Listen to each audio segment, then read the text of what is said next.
नमस्कार दोस्तों, स्वागत है आपका हमारे चैनल टॉकिस्तान में। और आज हम बात करने वाले हैं ऋषिकेश की। ऋषिकेश जब आप जाएं तो किन जगहों पे रुके जहां पे आप अपने पैसे बचा सकते हैं और साथ ही साथ अच्छी सुविधाएं ले सकते हैं। तो चलिए फिर शुरू करते हैं।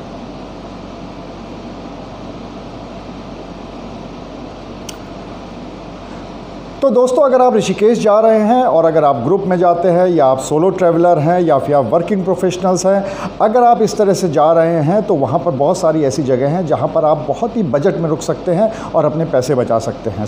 तो दोस्तों, जब भी आप ऋषिकेश जाते हैं तो वहाँ पर ये कोशिश करते हैं कि एक बजट में अच्छी जगह मिल जाए जहाँ पर वो रह सकें, हम लोग अच्छे से रह सकें, वहाँ की सुविधाएँ भी अच्छी हो। तो अगर आप सोलो ट्रैवलर हैं या फिर आप ग्रुप में जा रहे हैं या फिर आप कपल हैं और या फिर आप अगर वर्किंग प्रोफेशनल हैं तो आपको कहाँ पे रुकना चाहिए, इस बारे में आज हम आपको बताते हैं। यहाँ पर मैंने फैमिली का नाम इसलिए नहीं लिया है क्योंकि फैमिली जब जाते हैं, साथ में बच्चे होते हैं, छोटे बच्चे होते हैं, तो ज़्यादातर लोग ये कोशिश करते हैं कि उनको ज़्यादा से ज़्यादा अच्छी सुविधाजनक जगह जो है, भले ही पैसे ज़्यादा लग जाए, तो वहाँ पर रुकवाया जाए, जैसे कि होटल्स में या रिजॉर्ट्स में। इसलिए मैंने उनका नाम नहीं लिया। हालाँकि अगर फैमिली भी इन सब जगहों पर रुकना चाहे तो रुक सकती है, लेकिन ये खासकर ग्रुप्स, कपल्स, वर्किंग प्रोफेशनल्स और कपल्स, इनके लिए है। तो चलिए फिर शुरू करते हैं। सबसे पहले जब भी आप ऋषिकेश जाए तो ये समझ लीजिए कि ऋषिकेश की एक रोड है, जैसा कि ज़्यादातर हिल स्टेशंस पे होती है, जो मेन रोड जिसे कहते हैं। पहले राम झूला आता है, फिर लक्ष्मण झूला आता है, और फिर राम झूला से लेके लक्ष्मण झूला और उसके थोड़ा और आगे तक ये पूरा मार्केट एरिया है। और इसके दोनों तरफ भी और थोड़ा सा अंदर गलियों में जाके भी होटल्स बने हुए हैं, अच्छे अच्छे बड़े बड़े होटल्स बने हुए हैं, तो वो आप ले सकते हैं। इसके अलावा, लेकिन आज हम जिसकी बात करने वाले हैं, हम सबसे पहले बात करेंगे हॉस्टल्स की।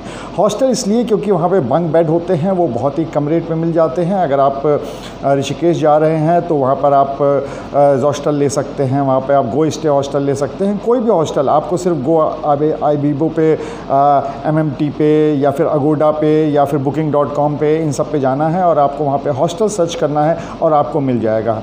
वहाँ पर जो बंक बेड्स होते हैं उनके रेट 300 रुपये से शुरू होकर 600-700 रुपये तक होते हैं, डिपेंडिंग करता है कि आप किस सीज़न में जा रहे हैं और वहाँ की अवेलेबिलिटी क्या है।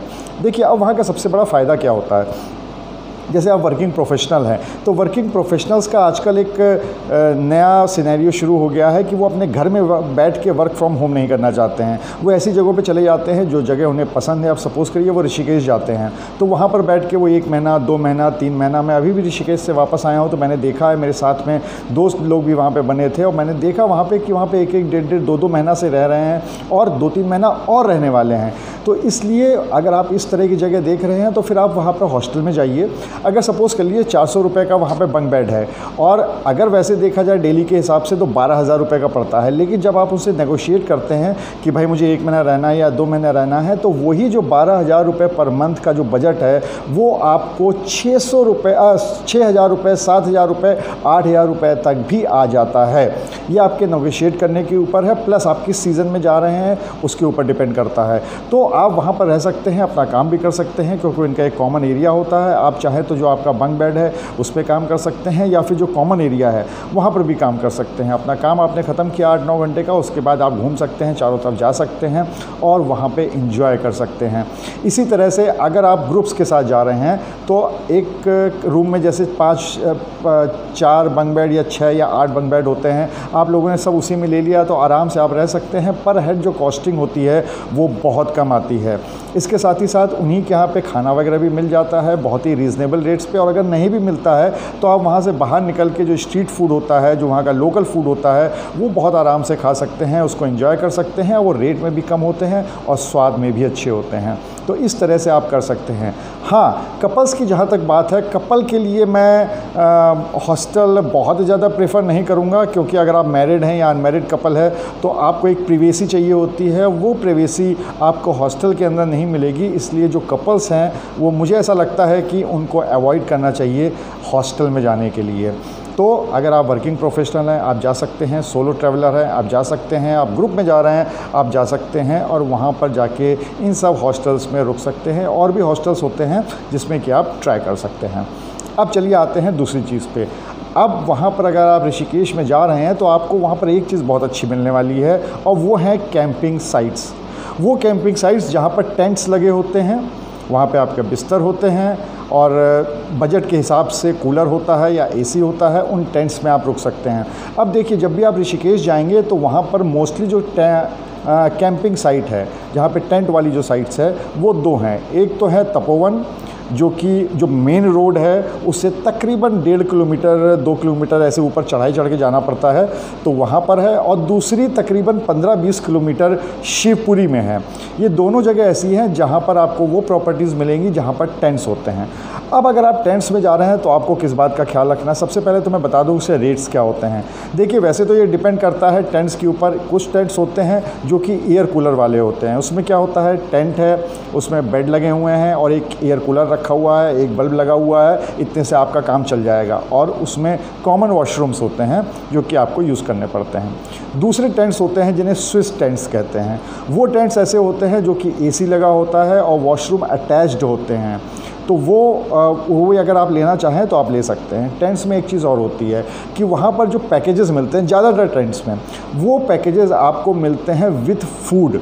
और किस रेट पे मिलेंगे आपको शायद विश्वास नहीं होगा, लेकिन आप ये मान के चलिए कि सीज़न पे वैसे तो डिपेंड करता है, लेकिन आपको 900 रुपये में, 1000 रुपये में, 1200 रुपये में आपको वहाँ पर stay, breakfast, lunch, dinner, music और अगर किसी के पास स्विमिंग पूल है तो स्विमिंग पूल, ये सारी सुविधाएं आपको 800, 900, 1000 रुपया, 1200 रुपये में मिल जाएगी अलग अलग कैंप के हिसाब से। जी हाँ, बिल्कुल सही सुना आपने, ये वहाँ पर रेट्स चलते हैं। अच्छा, अब अगर यही आप स्विस टेंट ले लेंगे वहाँ पर, जिसमें कि एसी लगा होता है, जिसमें अटैच लैट्रिन बाथरूम होता है, तो फिर तो आप समझ सकते हैं कि वो फिर महंगे पड़ेंगे। उनके रेट्स 2500, 3000 रुपये तक जाते हैं, सीज़न में 4000 रुपये भी चले जाते हैं, तो वो फिर होता है। हाँ, कैंप में एक चीज़ होती है कि एक टेंट के अंदर एक बेड नहीं होता है, एक टेंट के अंदर 3 या 4 बेड होते हैं। तो अगर जिस समय आप गए हैं वहाँ पर ऐसा हुआ कि वो जो कैंपिंग साइट है उसमें कुछ टेंट्स खाली हैं, तो दिक्कत नहीं है, वो आपको सिंगल को पूरा टेंट दे देंगे। जैसे मैं जब गया था तपोवन में रुका था तो वहाँ पर 3 बेड लगे हुए थे, लेकिन मैं वहाँ पे अकेला रहता था। अगर आप फुल है पूरा तो फिर वो लोग क्या करते हैं कि सिंगल आने वालों को एक तरह से डॉर्मेट्री टेंट करके, जैसे एक में 3 बेड है, 4 बेड है, तो उसी में एक एक करके सबको दे देते हैं। इस तरीके से चलता है। अब आप आइए कि अगर कोई कपल लेता है, कोई ग्रुप लेता है या कोई वर्किंग प्रोफेशनल लेता है, तो देखिए, या फिर सोलो ट्रैवलर लेता है। अगर आप सोलो ट्रैवलर आ रहे हैं तो मैंने आपको बता दिया, वहाँ पे खाली होगा तो आपको पूरा मिल जाएगा, नहीं खाली होगा तो आपको फिर डॉर्मेट्री टेंट में शिफ्ट करना पड़ेगा। अगर आप ग्रुप्स में हैं तब तो कोई दिक्कत ही नहीं है, क्योंकि 3 बेड का है। अगर आप 3 लोग आ रहे हैं या 4 लोग आ रहे हैं तो आपने एक टेंट ले लिया, वरना उससे ज़्यादा हैं तो आपने 2 टेंट ले लिए। ये सारे रेट्स जो मैं बता रहा हूँ ये पर हेड के रेट्स हैं, ये ध्यान रखिएगा। उसके बाद तीसरी चीज़ क्या होती है, वो ये होती है कि जैसे आप वर्किंग प्रोफेशनल है तो वर्किंग प्रोफेशनल्स बहुत सही अच्छे लोग होते हैं, अच्छी चीज़ होती है वहाँ पर इन लोगों को काम करने के लिए, क्योंकि वहाँ पर जब आप टेंट लेते हैं तो आराम से आप उनसे बात कर सकते हैं कि भाई मुझे महीने भर रुकना है और मुझे ये 2-3 बेड नहीं चाहिए, मुझे एक ही बेड चाहिए है या 2 ही बेड चाहिए हैं, तो वो उस हिसाब से आपका अरेंज कर देंगे। वो टेंट आपको दे देंगे, जो भी उसमें अगर टेबल वेबल चाहिए तो वो आपको दे देंगे। फिर आप उससे नेगोशिएट कर सकते हैं। सपोज़ करिए कि आप 1000 रुपये पर डे का उनका है, तो इस हिसाब से तो 30,000 रुपये हुए, लेकिन जब आप उनसे बात करेंगे तो 15,000 में महीने पे भी बात हो सकती है, 12,000 रुपये महीने पे भी बात हो सकती है, 10 पे भी बात हो सकती है, 18 पे भी बात हो सकती है। ये सब कुछ डिपेंड करता है कि आप किस समय जा रहे हैं और अवेलेबिलिटी ऑफ द टेंट क्या है, इसमें सब कुछ खाना वगैरह इंक्लूड रहेगा। अब ये तपोवन की अगर मैं बात करूं तो फिर अब वहाँ पे दिक्कत क्या है? दिक्कत कोई नहीं है, लेकिन कुछ बातों का आपको ध्यान रखना पड़ेगा। सबसे बड़ी बात, जो तपोवन एरिया है वो बिल्कुल खड़ी चढ़ाई है और वहाँ से होके आपको जाना पड़ता है। जिस जगह पे टेंट्स बने होते हैं, ये सारे कैंपिंग साइट्स होती हैं, वहाँ पर कोई भी आपको ना तो शॉप मिलेगी, ना आपको कोई मार्केट मिलेगा, फूड भी आपको वहीं पे मिल रहा है। तो सबसे बड़ी दिक्कत ये होती है कि अगर आपको नीचे घूमने आना है तो फिर आपको एक स्कूटी हायर करनी पड़ेगी, क्योंकि अगर आप स्कूटी नहीं हायर करोगे तो बार बार ऊपर नीचे जाना ये असंभव है। विश्वास मानिए, मैंने खुद से देखा हुआ है। तो आप नहीं जा सकते, तो इसके लिए आपको स्कूटी लेनी ही लेनी पड़ेगी। अगर आप पहले ही बाहर से आ रहे हो तो आपको टैक्सी से आप जा सकते हो या नीचे से स्कूटी ले सकते हो और उसके जा सकते हैं। स्कूटी वहाँ पर ज़्यादा चलती हैं इन कंपेरिजन टू मोटरसाइकिल्स। तो इस तरह से एक ये चीज़ ध्यान रखिएगा। दूसरा ये ध्यान रखिएगा कि ज़्यादातर टेंट्स में जो ब्रेकफास्ट, लंच और डिनर मिलता है उसमें वैरायटी नहीं होती है। सपोज़ करिए हो सकता है 2 दिन लगातार आलू का पराठा ब्रेकफास्ट में मिल जाए, या 2 दिन लगातार आपको राजमा चावल मिल जाए। तो ये थोड़ा सा डाइसी है, क्योंकि अगर आप इस चीज़ से कोप अप कर सकते हैं, क्योंकि रेट बहुत कम है, 900, 1000, 1200 रुपया, जिसमें सारे मील इंक्लूड हो, रहना भी इंक्लूड हो, तो अगर आप कोप अप कर सकते हैं तो ठीक है, और नहीं तो रेट तो आपको वही पड़ेंगे, फिर आपको बार बार नीचे ऊपर जाके खाना पड़ेगा। मुझे लगता है कि शायद वो बहुत मुश्किल का काम है।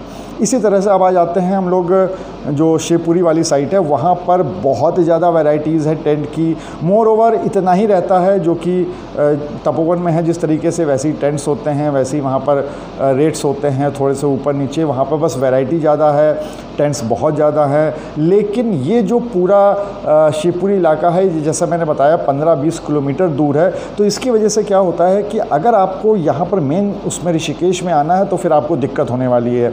इसलिए दिक्कत होने वाली है क्योंकि फिर आप वहाँ से वही है, स्कूटी आप हायर करोगे, उसका पेट्रोल लगेगा, आपको जितनी बार आना जाना है वो आपको करना पड़ेगा। हाँ, वर्किंग अगर प्रोफेशनल्स आप हैं तब तो आपको कोई दिक्कत नहीं है, क्योंकि आपको एक बार जाना है, आपको महीनों महीनों वहीं पे रहना है और आप अपना वहाँ पे आराम से सारा काम ऑनलाइन कर सकते हैं। इसके अलावा जो भी आपको वाटर एडवेंचर स्पोर्ट्स हैं वो भी शिवपुरी के आसपास ही हैं, या ऋषिकेश से शिवपुरी का जो बीच का रास्ता है वहाँ पे मिल जाएगा, जैसे वाटर राफ्टिंग वगैरह है, तो वो भी आप वहाँ पे कर सकते हैं।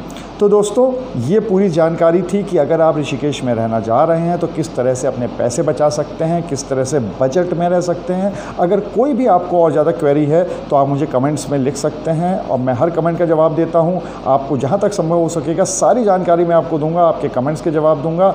और जाइए, एंजॉय करिए, ऋषिकेश घूमिए। आप चाहे वर्किंग प्रोफेशनल हो, सोलो ट्रैवलर हो, ग्रुप में हो, कपल में हो, खूब आराम से वहाँ पे आप एंजॉय कर सकते हैं। हाँ, जैसा कि मैंने बताया था, फैमिलीज़ के लिए अगर आप लोग जाना चाह रहे हो तो आप लोग इन टेंट्स में जा सकते हो, क्योंकि बच्चों को बहुत अच्छा लगेगा। काफ़ी खुला एरिया वहाँ पर होता है, दौड़ने भागने की जगह होती है, तो उनको एंजॉय होने वाला है। तो चलिए फिर अगले वीडियो तक के लिए आपसे इजाज़त लेता हूं, और इसी तरह के वीडियोस जहां पर आपके पैसे बच सकें, जहां पे आपका बजट में ट्रैवलिंग हो सके, जहां बजट में जाकर रुक सकें, इस पे मैं वीडियोस बनाता रहूँगा। अगले वीडियो तक इजाज़त दीजिए, लेकिन उससे पहले मेरे चैनल को लाइक, सब्सक्राइब और शेयर करना मत भूलिएगा। आप लोग जितना प्यार दे रहे हैं बस यही प्यार बना के रखिए। अगले वीडियो तक के लिए जय हिंद।